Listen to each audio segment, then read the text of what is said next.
शनी वक्री आणि साडेसाती. मकर कुंभ मीन राशींना 138 दिवस देणार अनपेक्षित यश. कुंभ आणि मीन राशीची साडेसाती सुरू असूनही अचानक धनलाभ कसा होऊ शकतो? होय, 27 जुलैपासून शनीची वक्री चाल मकर, कुंभ आणि मीन राशीच्या आयुष्यात मोठी उलथापालथ घडवणार आहे.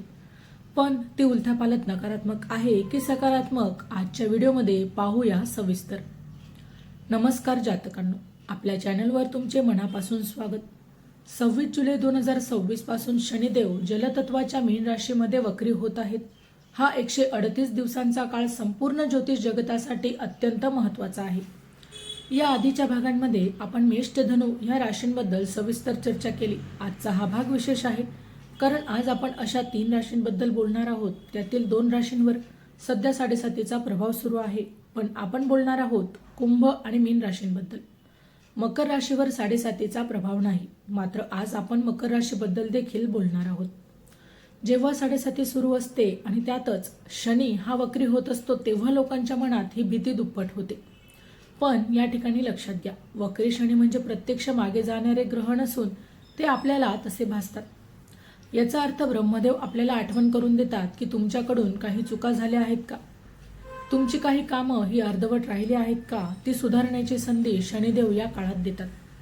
ऑगस्ट महिन्यातील 2 ग्रहण, मंगळ आणि राहूचा प्रभाव, गुरुदेवांची असणारी दृष्टी या सगळ्यांचा साडेसाती भोगणाऱ्या 2 राशींवर काय परिणाम होईल? वक्री काळात शनी मागच्या घरचे फळ हे कसे देतील आणि या काळात करावयाचे विशेष उपाय, विशेष मंत्र, दान, अंगठी कोणती, हे सर्व आपण समजून घेणार आहोत. हे राशी भविष्य ग्रहमानावर आधारित आहे, एक सर्वसाधारण अंदाज आहे. प्रत्येक व्यक्तीची कुंडली आणि ग्रहदशा ही वेगवेगळी असू शकते, त्यामुळे वैयक्तिक निर्णयांसाठी तज्ज्ञांचा अवश्य सल्ला घ्यावा. जातकांनो, सर्वात आधी बोलूया मकर राशीबद्दल. मकर राशीचा स्वामी शनिदेव आहे. सध्या शनी तुमच्या तृतीय स्थानातून गोचर करत आहेत. हे राशी स्वामी असलेले शनिदेव जेव्हा तृतीय स्थानातून वक्री होतात, तेव्हा ते तुम्हाला तुमच्या द्वितीय स्थानाचे म्हणजेच धनस्थानाचे देखील तुम्हाला फळ देतात. हा वक्री काळ मकर राशीसाठी आर्थिक दृष्टीने फायदेशीर ठरू शकतो. जुनी अडकलेली उधारी किंवा वडिलोपार्जित संपत्तीचे वाद मिटून धनलाभ तुम्हाला होऊ शकतो. कुटुंबात आनंदाचे वातावरण राहील, तुमची आर्थिक बाजू देखील मजबूत होईल. मीन राशीतील वक्री शनीची दृष्टी तुमच्या पंचम स्थानावर म्हणजे तृतीय दृष्टी पडत आहे. उच्च शिक्षणासाठी काय चांगलं आहे? जुनी अर्धवट राहिलेली विद्या पूर्ण करू शकाल. संततीकडून शुभ वार्ता मिळेल. शनिदेवांची सप्तम दृष्टी ही भाग्यस्थानावर पडत आहे, त्यामुळे नशिबाची साथ मिळवण्यासाठी पूर्व पुण्याई तुमची कामी येईल. धार्मिक कार्यात आणि प्रवासात रस वाढेल. शनिदेवांची दशम दृष्टी द्वादश म्हणजे व्ययस्थानावर पडत आहे. व्ययस्थानावर दृष्टी असल्याने अचानक काही मोठे खर्च निघू शकतात. परदेशाशी संबंधित कामात प्रगती होईल. मकर राशीसाठी विशेष उपाय: रोज संध्याकाळी शनिदेवाच्या मंत्रांचा अगदी नित्य नियमाने जप करा. मंत्र आहे ओम शनिचराय नमः. शनिवारी काळे तीळ, मोहरीचे तेल गरजूंना, मजुरांना अन्नदान करा. साडेसातीचा प्रभाव सौम्य करण्यासाठी आणि आर्थिक स्थैर्यासाठी तुम्ही नीलम, जांभळा नीलम किंवा ॲमेथिस्ट, काळ्या घोड्याची, नालेची किंवा जहाजाच्या खिळ्यांची अंगठी देखील धारण करा. ते तुम्हाला अत्यंत लाभदायक राहील.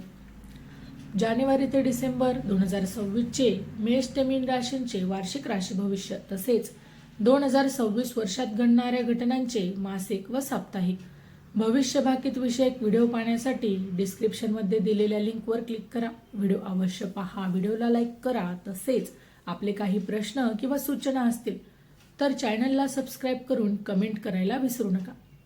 आता आपण पाहूया कुंभ राशीबद्दल. कुंभ राशीचे स्वामी देखील शनिदेव स्वतःच आहेत. सध्या शनिदेव तुमच्या द्वितीय स्थानातून अर्थातच तुमच्या धनस्थानातून हे गोचर करत आहेत, म्हणजेच तुमच्यावर साडेसातीचा हा तिसरा टप्पा सुरू आहे, ज्याला सगळ्यात महत्त्वाचा टप्पा देखील या ठिकाणी मानला जातो. द्वितीय स्थानातून वक्री झालेले शनिदेव तुमच्या प्रथम स्थानाचे म्हणजे तुमच्या स्वतःच्या राशीचे फळ देखील देतील. साडेसातीचा हा टप्पा मानसिक तणाव देणार असतो, पण शनी वक्री झाल्यामुळे तुम्हाला स्वतःचे आत्मपरीक्षण करण्याची मोठी संधी मिळेल. आरोग्यामध्ये सुधारणा होईल. नोकरी व्यवसायात जर काही मोठे निर्णय तुम्हाला घ्यायचे असतील तर घाई न करता अत्यंत विचारपूर्वक करून घ्या. हा काळ तुम्हाला शिस्त आणि संयम शिकवणारा मात्र ठरणार आहे. शनिदेवांची तृतीय दृष्टी तुमच्या चतुर्थ स्थानावर पडत आहे. घर, गाडी, प्रॉपर्टी घेताना कागदपत्रांची नीट पडताळणी करा. आईच्या आरोग्याची देखील काळजी घ्या. शनिदेवाची सप्तम दृष्टी तुमच्या अष्टम स्थानावर पडत आहे. अचानक काही अडचणी येऊ शकतात. गूढशास्त्रात रस वाढेल. वाहन चालवताना मात्र वेग मर्यादित ठेवा. शनिदेवांची दशम दृष्टी तुमच्या एकादश म्हणजे लाभस्थानावर पडत आहे. कष्टाच्या प्रमाणात तुम्हाला आर्थिक लाभ हा नक्की मिळेल. जुन्या मित्रांची मदत फायदेशीर ठरेल. कुंभ राशीसाठी विशेष उपाय. 7:30चा प्रभाव कमी करण्यासाठी रोज सकाळी किंवा संध्याकाळी हनुमान चालिसाचा पठण करा. शनिवारी काळी पादत्राण किंवा छत्री ही गरीब व्यक्तीला दान करा. मानसिक शांतता आणि नकारात्मक ऊर्जेपासून संरक्षणासाठी जांभळा निमलम किंवा ॲमेथिस्ट, काळ्या घोड्याची नालीची किंवा जहाजाच्या खिळ्यांची अंगठी देखील तुम्ही वापरू शकता.